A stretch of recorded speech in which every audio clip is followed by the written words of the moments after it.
Hello guys, welcome to my channel. My name is Diana, and in this video we're going to dive into some 80s inspired Easter eggs that are in Stranger Things season 4. I am a huge fan of this show, and this season so far has been freaking exhilarating. If you haven't watched it, you may want to skip this video to avoid the spoilers. What I love about this show is that it's deep rooted in 80s nostalgia. The Duffer Brothers, who are the creators of the show, did such a phenomenal job with incorporating 80s pop culture references, such as films, shows, music, and inspired true stories that may have plagued the nation with fear at that time.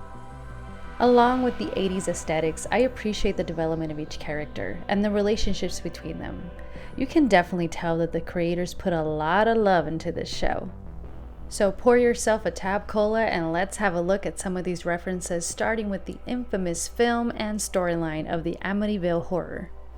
Most are familiar with the real-life story of the Amityville Massacre from Hollywood films of a family moving into a new home where a year prior a man murdered his family. The design of the Creel house and storyline of the Creels moving in mirror pretty closely to the Amityville Horror films. I loved that they casted horror icon Robert Englund for the role of Victor Creel.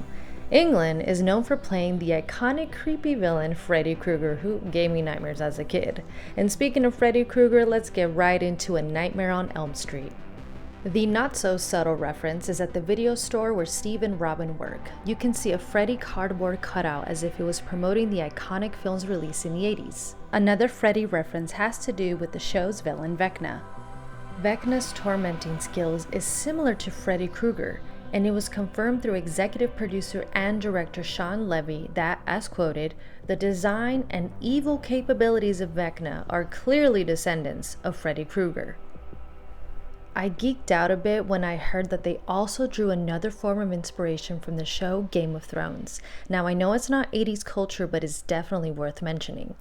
The Duffer Brothers hired prosthetic makeup designer Barry Gower and his crew, who were responsible for creating the Night King in Game of Thrones. Gower said of the Duffer Brothers in an interview, realizing that they needed to design a character, a new villain, a new presence for Stranger Things 4, which would be quite an iconic villain. Being fans of the Night King for Game of Thrones, I think they were thinking, well, why not? Let's approach the guys who made the Night King. I think that's partly how we kind of got the gig, so we were very fortunate for that. In other words, if Freddy Krueger and the Night King had a baby, it would be Vecna. The show also pays homage to Stephen King's classic novel Carrie. Carrie has been a major inspiration for Eleven's character throughout the show. However, in this season, the creators added the Carrie reference by incorporating a bully named Angela who dumps a milkshake on Eleven instead of pig's blood. Stephen King gave a nod to the Duffer Brothers in his most recent Twitter post, in which he says, "The new season of Stranger Things is really cool, as good or better than the previous 3. There's even a Carrie riff. Is it the whole season, or is it another one of those that's broken into 2 parts? In my honest opinion, that's kinda lame." The writers responded with, "Sorry, Uncle Stevie, 8 and 9 aren't done yet, but we're working as fast as we can. Glad you're enjoying and that you picked up on our super subtle Carrie riff." Well, I guess we'll have to wait and see. I am a huge fan of the way they added the Silence of the Lamb reference when Nancy and Robin visit Victor Creel at the mental hospital. Honestly, that is genius. The creepy hallway, the cells, and the guard explaining the rules mirrors this classic scene in the original film that stars Jodie Foster and Anthony Hopkins. Another popular reference to the 80s is the game that contributed to the mass hysteria of the Satanic Panic, Dungeons & Dragons. In the 80s, several religious organizations saw the game as a threat and accused D&D of influencing children into Satanism. The disappearance of 16-year-old James Dallas Egbert III in 1979 didn't help with the game's reputation, since D&D was believed to be connected to his case. America became paranoid and fixated with fear of satanic cults. Eddie Munson's character was based on one of the real teens who were wrongfully accused of murder during the rise of the Satanic Panic known as the West Memphis 3. As tweeted from Netflix Geeked, Stranger Things 4's Hellfire Club storyline and especially the character Eddie Munson were inspired by the documentary series Paradise Lost.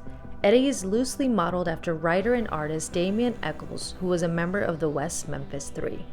The creators have cited Fast Times at Richmond High before, and in this season, Argyle, who is Jonathan's best friend and an employee at Surfer Boy Pizza, gives off that stoner chill and philosophical vibe, which very much mirrors Jeff Spicoli from Fast Times.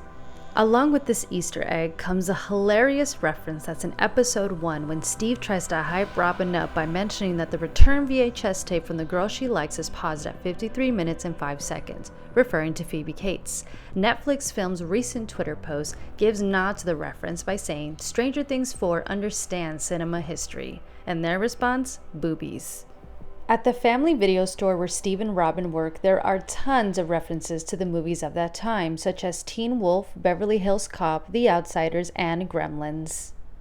You may have wondered, what is up with Will's haircut? Well, actually, his bowl cut is a sign of poverty. In the early 80s, rising divorce rates and latchkey kids were born, so visiting a barber may not have been in the budget.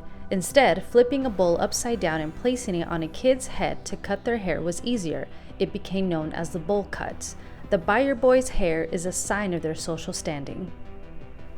Light brights take me back to my childhood. In season 4, Dustin uses a light bright to communicate with Nancy, Robin, Steve, and Eddie, who were stuck in the upside down worlds.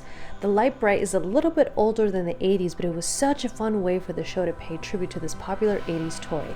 I may have to connect with my inner child by buying one of these special edition Stranger Things themed light brights, sold at Target or Amazon. These are just the references that stood out to me the most, but there's more Easter eggs hidden within the show. Comment below and let us know which references stood out to you. I hope you guys enjoyed this video, and I can't wait to watch the final 2 episodes which air on July 1st. Thank you guys for watching, and don't forget y'all to like and subscribe.